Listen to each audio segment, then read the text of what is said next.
এই বছর গ্রীষ্মের প্রথম দিকে আমার বর একটা তরমুজ এনেছিল। তরমুজ তো সামারে আনেই ধরো। তো এই জন্য এই ঘটনাটা বলছি যে এই তরমুজটা এনে ও রেখে দিয়েছিল। এবারে আমি যখন কাটলাম, বীজগুলো পড়েছিল, আমার ছেলের শখ হয়েছে ওটা মাটিতে পুঁতে দেবে, ওটা থেকে গাছ হবে, ফল হবে। তো আমিও মজার ছলে ওকে পারমিশন দিয়েছিলাম, ঠিক আছে পুঁতে দাও। রোজ জল দিতাম, মাটি দিতাম, সার দিতাম, সব কিছুই। দেন দেখলাম একটা তরমুজ হয়েছে ছোট্ট মতো, সেটা নিয়ে ওর তো খুশির অন্ত নেই। তো তারপর কি হলো, এই তরমুজটা ধীরে ধীরে বড় হলো।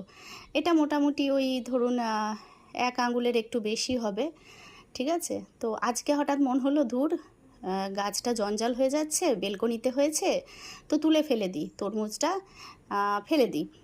এইটুকু তরমুজ অনেক দিন থেকে বড়ই আর হচ্ছে না বোধহয়, বেলকনিতে এইটুকু টবে কি আর হয়।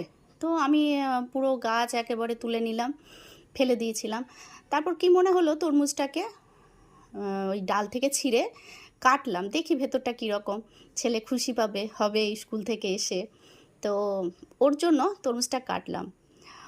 ভেতরটা কি সুন্দর দেখুন, তরমুজের মতো লাল হয়ে গেছে এই ছোট্ট তরমুজটা। তো আমার দেখা তো এই প্রথম, আর আমার ছেলের হাতে লাগানো বলে আমার সত্যিই খুব জিনিসটা ভালো লেগেছে, ভীষণ খুশি হয়েছি এই কিউট তরমুজটা দেখে। ওই স্কুল থেকে এলে ওকেও দেখাবো, ওর এক্সপ্রেশনটাও দেব। তো আপনাদের সাথে শেয়ার করলাম আমার খুশিটা, আশা করি আপনাদেরও ভালো লাগবে এই কিউট তরমুজটা দেখে। বাই।